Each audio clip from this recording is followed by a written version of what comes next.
ഇത് നമ്മൾ ഒരു മധുരപലഹാരമായിട്ട് ഉണ്ടാക്കുന്നത്. അപ്പോൾ ഇതിലേക്ക് എന്നാലും നമുക്ക് അതിന് ഒരുപാട് സാധനങ്ങളൊന്നും ആവശ്യമൊന്നുമില്ല. എപ്പോഴും നമ്മുടെ അടുക്കളയിലുള്ള സാധനങ്ങൾ വെച്ചിട്ടുള്ള ഒരു പലഹാരമാണ് ഉണ്ടാക്കുന്നത്. അപ്പോൾ നിങ്ങൾ ട്രൈ ചെയ്ത് നോക്കാൻ വേണ്ടിയിട്ട് മറക്കരുത്. ട്രൈ ചെയ്ത് നോക്കിയിട്ട് ഫീഡ്ബാക്ക് പറയാനും മറക്കരുത്. പിന്നെ നമ്മൾ മിയ കിച്ചണിലെ ഇതിനു മുമ്പ് നമ്മൾ അപ്ലോഡ് ചെയ്തിട്ടുണ്ടായിരുന്നത് ഒരു ചമ്മന്തിയുടെ റെസിപ്പി ആയിരുന്നു. അതൊന്ന് രാവിലെയാണ് നമ്മൾ അപ്ലോഡ് ചെയ്തത്. അതായിരുന്നാലും നല്ല ടേസ്റ്റുള്ള ചമ്മന്തിയാണ്. ചോറിൻ്റെ കൂടെ കഴിക്കുക, അല്ലെങ്കിൽ ചപ്പാത്തിയുടെ കൂടെ കഴിക്കാൻ വേണ്ടിയിട്ട്. ചോറിൻ്റെ കൂടെ കഴിക്കുന്നതാണ് കൂടുതൽ ഇഷ്ടം.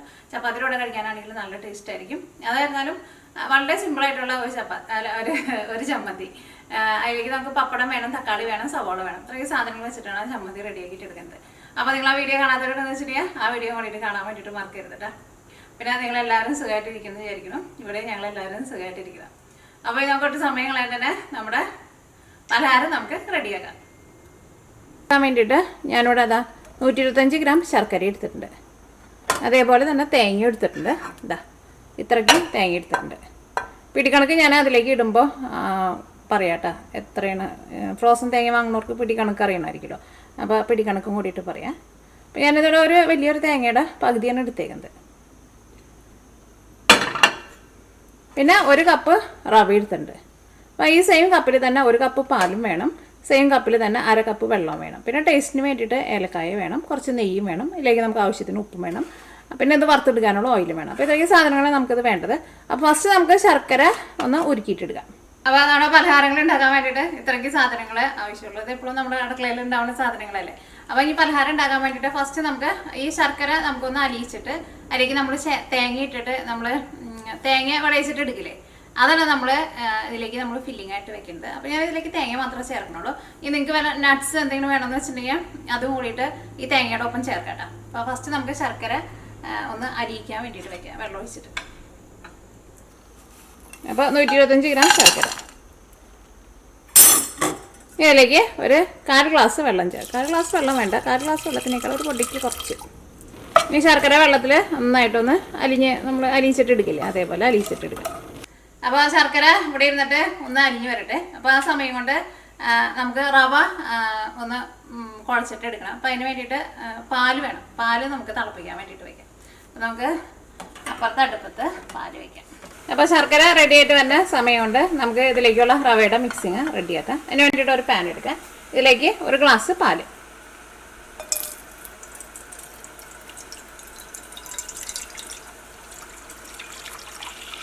മെഷറിംഗ് കപ്പ് ഇല്ലാന്ന് വെച്ചിട്ടുണ്ടെങ്കിൽ നിങ്ങൾ സാധാരണ ഗ്ലാസ്സിൽ റവയുടെ അളവ് എടുക്കുക. അപ്പോൾ സെയിം ഗ്ലാസ്സിൽ തന്നെ 1 ഗ്ലാസ് പാലെടുക്കുക. ഞാൻ സെയിം കപ്പിൽ തന്നെ 1/2 കപ്പ് വെള്ളം. ഇനി തീ ഓണാക്കുക. ഇനി ഇത് നന്നായിട്ടൊന്ന് തിളച്ച് വരട്ടെ.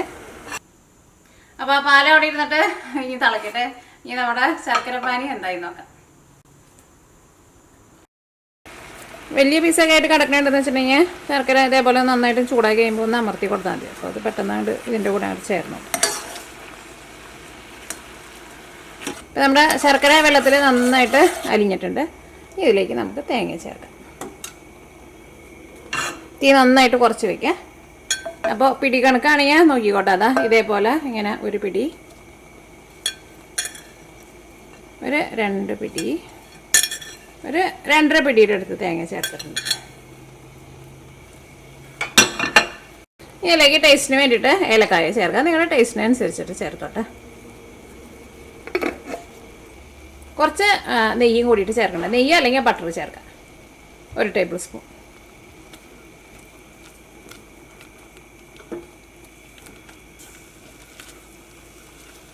നമ്മൾ സാധാരണ നമ്മളെപ്പോഴും തേങ്ങ നമ്മൾ ശർക്കരയിൽ വിളയിച്ചിട്ട് എടുക്കാറുണ്ടല്ലോ, അതേപോലെ ഇത് നന്നായിട്ടൊന്ന് വറ്റി നന്നായിട്ടൊന്ന് ഡ്രൈ ആയിട്ട് വരട്ടെ.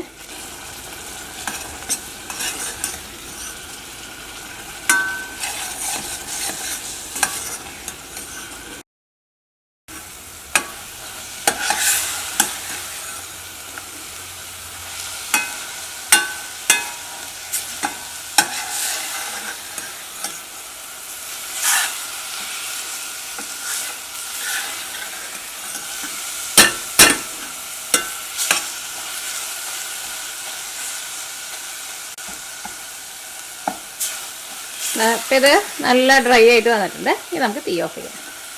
ഇനി ഇത് ഇരുന്നിട്ട് പതുക്കെ ഒന്ന് ചൂടാറട്ടെ. ഇത് ഇരുന്നിട്ട് പതുക്കെ ഒന്ന് ചൂടാറട്ടെ. നമ്മുടെ പാലവിടെ തിളച്ച് തുടങ്ങിയിട്ടുണ്ട്. ഇത് ചൂടാറി കഴിഞ്ഞ് കഴിയുമ്പോൾ നമുക്ക് കയ്യിൽ വെച്ചിട്ട് ഉരുട്ടിയിട്ട് ഇങ്ങനെ ചെറിയ ചെറിയ ഉരുളയാക്കിയിട്ട് വെക്കണം. ഇപ്പോൾ ചൂടാണല്ലോ, ഇപ്പോൾ നമുക്ക് ചെയ്യാൻ വേണ്ടി പറ്റില്ല. അപ്പോൾ ഇത് ഇവിടെ ഇരുന്നിട്ട് ചൂടാറട്ടെ. അപ്പോൾ ഇതിനകത്ത് ശർക്കരയൊക്കെ വറ്റി നല്ല ഡ്രൈ ആയിട്ട് വന്നിട്ടുണ്ട്. ഇതേപോലെ നല്ല ഡ്രൈ ആയിട്ട് എടുക്കണം കേട്ടോ. കാരണം ഇത് ഇരുന്നിട്ട് ഒന്ന് ചൂടാറി കഴിഞ്ഞ് കഴിയുമ്പോൾ ഇത് നമുക്ക് കയ്യിൽ വെച്ചിട്ട് ഉരുട്ടിയിട്ട് ഉരുളയാക്കിയിട്ട് നമുക്ക് ഉരുട്ടിയിട്ട് എടുക്കണം. അപ്പോൾ ശർക്കര പാനി അങ്ങനെ വെള്ളം പോലെ ഇരിക്കുന്നുണ്ടെന്ന് വെച്ചിട്ടുണ്ടെങ്കിൽ നമ്മുടെ കൈമ വെച്ചിട്ട് ഉരുട്ടാൻ വേണ്ടിയിട്ട് പറ്റില്ല കേട്ടോ. കൈമയൊക്കെ ഒട്ടി പിടിക്കും. അപ്പോൾ ഇത് ഇരുന്നിട്ട് തീ ഓഫ് ചെയ്തിട്ടേ. അപ്പോൾ ഇത് ഇരുന്നിട്ട് ഒന്ന് ചൂടാറട്ടെ. നമ്മുടെ കയ്യിൽ പിടിക്കണ ഒരു ചൂടുണ്ടല്ലോ, അതാവുമ്പോൾ നമുക്ക് ഉരുട്ടിയെടുക്കാം. ഇനി നമ്മുടെ പാല് ഇവിടെ തിളച്ച് തുടങ്ങിയിട്ടുണ്ട്. ഇതിലേക്ക് നമുക്ക് റവ ചേർക്കാം. അപ്പോൾ പാല് തിളച്ചിട്ടുണ്ട്. സൈഡിൽ നിന്നൊക്കെ തള വരുന്നുണ്ട്. ഇനി നമ്മൾ എടുത്ത് വെച്ചേക്കണ റവ ഉണ്ടല്ലോ, റവ നമ്മൾ കുറേശ്ശെ ഇട്ടിട്ട് സ്പൂൺ കൊണ്ട് നിർത്താണ്ട് ഇളക്കി കൊടുക്കണം കേട്ടോ. കുറേശ്ശെ ഇടാം.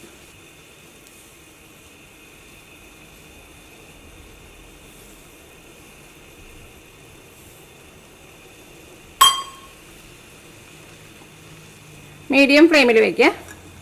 ഒരുപാട് കൂട്ടി വയ്ക്കണ്ട. ഇതിലേക്ക് നമുക്ക് ആവശ്യത്തിന് ഉപ്പ് ചേർക്കാം. 2 നുള്ള ഉപ്പ്, ഒരു 2 ടേബിൾ സ്പൂൺ പഞ്ചസാര. ഞാനിപ്പോൾ ഇവിടെ തീ നന്നായിട്ട് കുറച്ചിട്ടാണ് വെച്ചേക്കുന്നത്.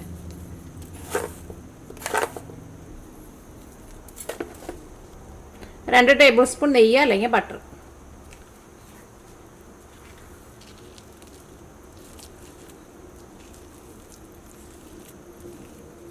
ലോ ഫ്ലെയിമിൽ വയ്ക്കുക.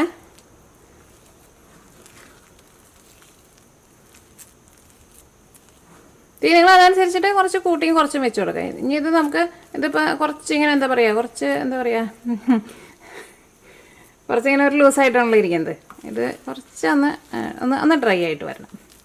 അപ്പോൾ ഒരു ചെറിയ തീയിൽ വെച്ചിട്ട് ഇങ്ങനെ നന്നായിട്ട് ഇളക്കി കൊടുക്കുക. പഞ്ചസാരയൊക്കെ ആയിരുന്നാലും ബട്ടറൊക്കെ ആയിരുന്നാലും ഇതിൻ്റെ കൂടെ നന്നായിട്ട് മിക്സ് ആവട്ടെ.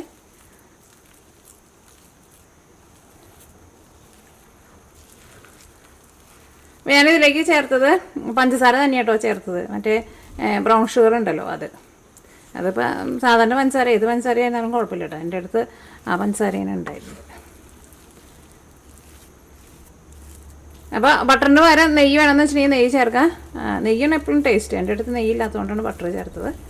അത് എന്ത് സാധനം നമ്മൾ ഉണ്ടാക്കുമ്പോഴായിരുന്നാലും നിങ്ങൾ ചിലപ്പോൾ എൻ്റെ അടുത്ത് ചോദിക്കാറുണ്ട് ബട്ടറിന് പകരം നെയ്യ് ചേർക്കാമെന്നാണ്. അത് എന്ത് സാധനത്തിലും നമുക്ക് ബട്ടറിന് പകരം നെയ്യ് ചേർക്കണതിന് കുഴപ്പമൊന്നുമില്ല. ഇത് നല്ല ഡ്രൈ ആയിട്ട് നമ്മളിങ്ങനെ ഇളക്കുമ്പോൾ ഈ പാത്രത്തിൽ നിന്ന് ഇതങ്ങനെ വിട്ടുപോകാനുണ്ട്. ഇതേപോലെ ഇങ്ങനെ വരണം. ഇനി നമുക്ക് തീ ഓഫ് ചെയ്യാം. ഇനി ഇത് ഇരുന്നിട്ടും ഒന്ന് ചൂടാറട്ടെ.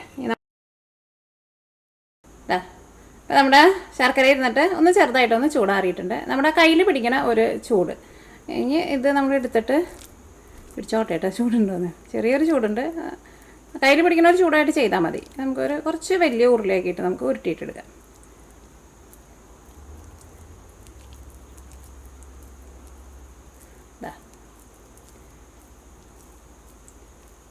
ഇത്രയ്ക്ക് വലിപ്പമുള്ള ഉരുളയാക്കിയിട്ട് ഉരുട്ടിയിടുക.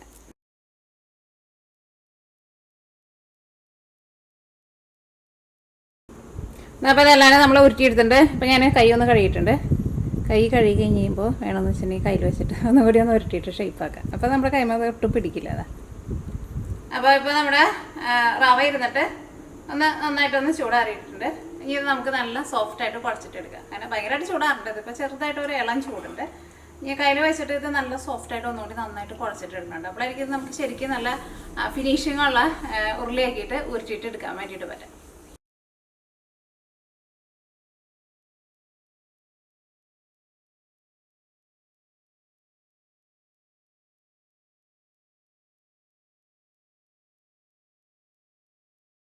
കയ്യിൽ വെച്ചിട്ട് നന്നായിട്ടൊന്ന് കുഴച്ച് നല്ല സോഫ്റ്റ് ആക്കിയിട്ട് എടുക്കണം കേട്ടോ ആദ്യം. എന്നാലും നമുക്ക് ആ ഫില്ലിങ് വെച്ചിട്ട് നമ്മളത് കവർ ചെയ്യുമ്പോൾ നമുക്ക് നല്ല ഫിനിഷിങ്ങിൽ കിട്ടുള്ളൂ. ജസ്റ്റ് കൈ വെച്ചിട്ട് ഇങ്ങനെ ഒന്ന് പ്രസ് ചെയ്ത് കൊടുക്കുക. നന്നായിട്ട് കുഴച്ചിട്ടില്ല എന്ന് വെച്ചിട്ടുണ്ടെങ്കിൽ ഈ സൈഡൊക്കെ അങ്ങോട്ട് വിണ്ട് പോകും കേട്ടോ. ജസ്റ്റ് കുഴിച്ച് ഒന്ന് സെൻറ്ററിലൊന്ന് കുഴിച്ച് കൊടുക്കുക. അത് നമുക്ക് ആ ഫില്ലിങ് അതിൻ്റെ ഉള്ളിൽ വെക്കാൻ വേണ്ടിയിട്ടേ. നമ്മൾ ഫില്ലിങ് അത്യാവശ്യം നന്നായിട്ട് വെക്കണുണ്ട്. അത് കഴിക്കാൻ വേണ്ടിയിട്ട് നല്ല സൂപ്പർ ടേസ്റ്റ് ആയിരിക്കും. ഫസ്റ്റ് ഇങ്ങനെ ക്ലോസ് ചെയ്യുക, ഇവിടെ നിന്ന് ഇങ്ങനെ ക്ലോസ് ചെയ്യുക.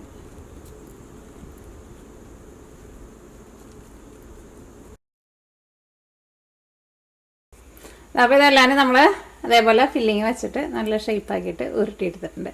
ഇത് നമുക്ക് വറുത്തെടുക്കാം.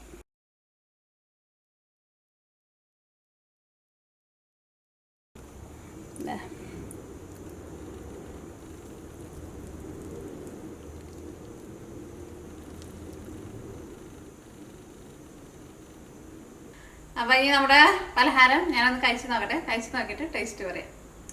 ഇതെനിക്ക് തോന്നുന്നു ഈ ഫില്ലിങ് ഇഷ്ടമുള്ളവർക്ക് എല്ലാവർക്കും എന്തായിരുന്നാലും നല്ല ഇഷ്ടമായിരിക്കും. ഫില്ലിങ്ങാന്ന് വെച്ചാൽ അത്യാവശ്യം നന്നായിട്ടുണ്ട്. പിന്നെ ഇതിൻ്റെ പുറത്തെ ആ കവറിങ് ആയിരുന്നാലും കഴിക്കാൻ വേണ്ടിയിട്ട് നല്ല ടേസ്റ്റ്. ഒട്ടും ഇങ്ങനെ ഹാർഡായിട്ട് വരില്ല. പുറത്ത് നമ്മൾ മൊരിച്ചിട്ട് എടുത്തേക്കണേനും ചെറുതായിട്ടൊന്ന് മൊരിഞ്ഞ പോലത്തെ ഒരു ടെക്സ്ചർ ഉണ്ടാവും. ഉള്ളിലേക്ക് ചെന്ന് കഴിയുമ്പോൾ ഒന്ന് സോഫ്റ്റ് ആയിട്ടിരിക്കും. പിന്നെ അതിൻ്റെ ഉള്ളിലേക്ക് ചെന്ന് കഴിയുമ്പോൾ നമ്മുടെ തേങ്ങയുടെ ഫില്ലിങ്, ഇത് മൂന്നും കൂടിയിട്ട് അങ്ങോട്ട് കഴിക്കുമ്പോൾ എന്തായിരുന്നാലും നല്ല ടേസ്റ്റ് ഉണ്ടാവും. ഞാൻ കഴിച്ച് നോക്കട്ടെ. കഴിച്ച് നോക്കിയിട്ട് ടേസ്റ്റ് പറയാം. കഴിക്കട്ടെ.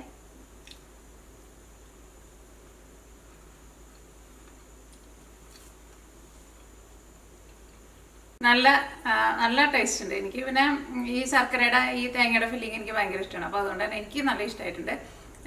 നിങ്ങൾക്കും ഇഷ്ടമാവും. അപ്പോൾ നിങ്ങൾ ട്രൈ ചെയ്ത് നോക്കണം കേട്ടോ. ഇതായിരുന്നാലും ഉണ്ടാക്കാൻ വേണ്ടിയിട്ട് അങ്ങനെ ഒരുപാട് സാധനങ്ങളൊന്നും ആവശ്യമൊന്നുമില്ല, ഒരുപാട് സമയമൊന്നും ആവശ്യമൊന്നുമില്ലല്ലോ. അപ്പോൾ ട്രൈ ചെയ്ത് നോക്കാം. ട്രൈ ചെയ്ത് നോക്കിയിട്ട് ഫീഡ്ബാക്ക് പറയാൻ വേണ്ടിയിട്ട് മറക്കരുത് കേട്ടോ. അപ്പോൾ നമുക്ക് നാളെ വേറൊരു പുതിയ റെസിപ്പി ആയിട്ട് വരാം.